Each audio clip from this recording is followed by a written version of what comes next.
শিল্পার লাইফস্টাইলের নতুন একটি ব্লগে সকলকে স্বাগত। আজকে নিয়ে চলে এসেছি ঝটপট বানিয়ে ফেলা যায় এরকম একটি ডিমের রেসিপি। বেশ সোজাই কিন্তু। চলো এইবার দেখা যাক কীভাবে বানাচ্ছি। একটা মিক্সিং জারে কিছুটা পোস্ত, আগে থেকে ভিজিয়ে রাখা কিছুটা কাজু, একটু পেঁয়াজ আর আদা রসুন।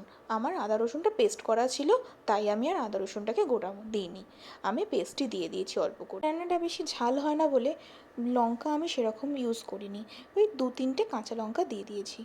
এবার এটাকে পেস্ট করে নেব। আমি এখানে কিন্তু পোস্তটাকে শুকনোই রেখেছি। ভেজানো পোস্ত বাটতে একটুখানি সময় লাগে বেশি, আর শুকনো পোস্তে না খুব তাড়াতাড়ি বেটে নেওয়া যায়, এই কারণে। আর পেস্টটাকে রাখতে হবে একদম মিহি করে, দানা ভাব যাতে না থাকে, তাহলে কিন্তু গ্রেভিটাতে খেতে একদম ভালো লাগে না। এই গ্রেভিটা বানাতে হবে একদম স্মুথ, খাওয়ার সময় দানা ভাবটা একদম না লাগে। চলো একটা প্যান নিয়ে নিয়েছি, এতে দিয়ে দেবো 4 থেকে 5 চামচ তেল। আমি এখানে সাদা তেলই ইউজ করছি, তোমরা চাইলে সর্ষের তেলেও রান্না করতে পারো, বা ঘি আর তেল মিশিয়েও রান্না করতে পারো। দুটোতেই স্বাদ খুব ভালো আসে, ঘি মিশিয়ে করলে একটু স্বাদটা বেশি ভালো আসে। এবার আমি ডিমগুলো কেটে নেব, কারণ ডিমগুলো একটু কেটে নেওয়ার কারণ হলো যাতে গ্রেভির স্মেলটা এই ডিমের মধ্যে একটু ঢুকে যায়। ডিমগুলোকে খুব একটা বেশি ভাজব না, কারণ গ্রেভিটা হবে সাদা, আর ডিমটাও যেন একটু সাদা থাকে, সেই কারণে কিন্তু আমি এখানে কোনো রকম হলুদ ইউজ করিনি। দেখো এই হালকা হালকা বেশ এটা লাল রঙ এলো। এবার আমি ডিমগুলোকে তুলে নেব। আমি এখানে 4টে ডিমের পরিমাণ মতো সমস্ত কিছু নিয়েছি, তোমরা কিন্তু কম বেশি করে নিতেই পারো। আমার এখানে 4টে ডিমে যত পরিমাণ যা জিনিস লাগবে আমি সেই হিসেবে নিয়ে নিয়েছি। এবার কড়াইতে দিয়ে দিলাম 2টো এলাচ, একটা তেজপাতা। দারচিনিটা ফোড়ন দিতে হয়, কিন্তু আমার কর্তামশাই খেতে একদম পছন্দ করে না বলে আমি আর দারচিনিটা দিইনি। এই হালকা দেখো একটা কালার চলে এসছে। এইবার দিয়ে দেবো এই পেস্টটা, ওই যে পেস্টটা আমি বানিয়ে রেখেছিলাম, পোস্ত, কাজু, লঙ্কা, পেঁয়াজ, আদা রসুন সব দিয়ে এই পেস্টটা না কড়াইতে দিয়েই একটু নেড়ে নিতে হবে, না হলে এই নিচের দিকটা তাড়াতাড়ি ধরে যায়। মিক্সার গ্রাইন্ডারে যতটুকু বেঁচে ছিল মশলা, তার মধ্যে আমি একটু জল দিয়ে খুব ভালো করে ঝাঁকিয়ে সেই জলটা আরেকবার দিয়ে দেবো, না হলে মশলাটা পুড়ে যেতে পারে। একটু জল দিয়েই ভালো মিক্স করে নেব, মিক্স না করলে হবে না।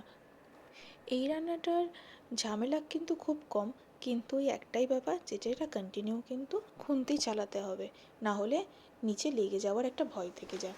আচ্ছা, অল্প করে নুন আর এটা একটু অল্প করে জিরে গুঁড়ো দিয়ে দিলাম, দিয়ে একটু ভালো করে মিক্স করে নেব। সেরকম এর মধ্যে আর কোনো মশলা যাবে না। আর একটু চিনি, অল্প একটু গরম মশলা গুঁড়ো। এই গরম মশলাটা আমি বাড়িতে নিজেই বানাই অনেক কিছু দিয়ে, একদিন তোমাদের মশলার রেসিপিটা দেখিয়ে দেবো। এই মশলাটা দিলে না গন্ধটা ভীষণ ভালো আসে, আর খেতেও কিন্তু একটু স্বাদ হয়। ঝাল তো সেরকম দিইনি, এই মশলায় শুকনো লঙ্কা আছে, যে কারণে যতটুকু ঝাল হবে এই ঝালেই হয়ে যাবে, এর বেশি ঝাল কিন্তু আমি আর দেবো না। প্রিয় এটাকে ভাত দিয়েই খাবে, তাই ওর জন্য ভাত কিছুটা বসিয়ে দিলাম। এটা কিন্তু সমানে নাড়তে হবে, খুন্তি থামালে কিন্তু হবে না। ওই একটাই ব্যাপার, লেগে যাওয়ার একটু ভয় থাকতে পারে। গ্রেভির জন্য এখানে কিছুটা দুধ, কেওড়া জল আর একটু মিঠা আতর নিয়ে নিয়েছি।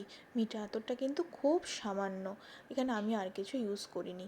মিঠা আতরে বেশি গন্ধ হয়ে গেলে না খাওয়া যাবে না, তাই জন্য। আর এমনিতেই এটা ভাত দিয়ে খাবে, তাই মিঠা আতরের পরিমাণটা দেখো আমি দিয়েছি জাস্ট 1 ড্রপ। খুব শক্ত ছিল, তাই খুলতে আমার একটু সমস্যাই হচ্ছিল। তারপর ভাবছিলাম যে এই ঢাকনাতে করে দেব না এমনিই ঢেলে দেবো।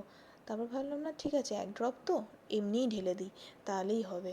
ঢাকনাতে করে দিলে একটু বেশিই পড়ে যেতে পারে, সেই ভয়তে আর দিইনি। গ্রেভির জন্য রেডি করে রাখা দুধটা এবার আস্তে আস্তে দিয়ে দেবো, তার আগে আর একবার খুন্তি চালিয়ে নিলাম। এইবার গ্রেভির জন্য দুধটা দেওয়ার পালা। গ্রেভিটা কিন্তু খুব থিক হয়ে গেছে, এই কারণে পাতলা করার জন্য একটুখানি দুধ দিলাম। জল দিয়ে স্বাদটা একটু অন্যরকম হতে পারে, সেই কারণে আমি আর জল দিইনি। তোমরা চাইলে জলকে খুব ভালো করে গরম করে ফুটিয়ে তারপর ইউজ করতে পারো, কাঁচা জল ইউজটা না করাই ভালো। আমার জন্য এই 2খানা লঙ্কা, যদি ঝাল প্রয়োজন হয় এই লঙ্কা দুটো খেতে পারবো, তাই জন্য।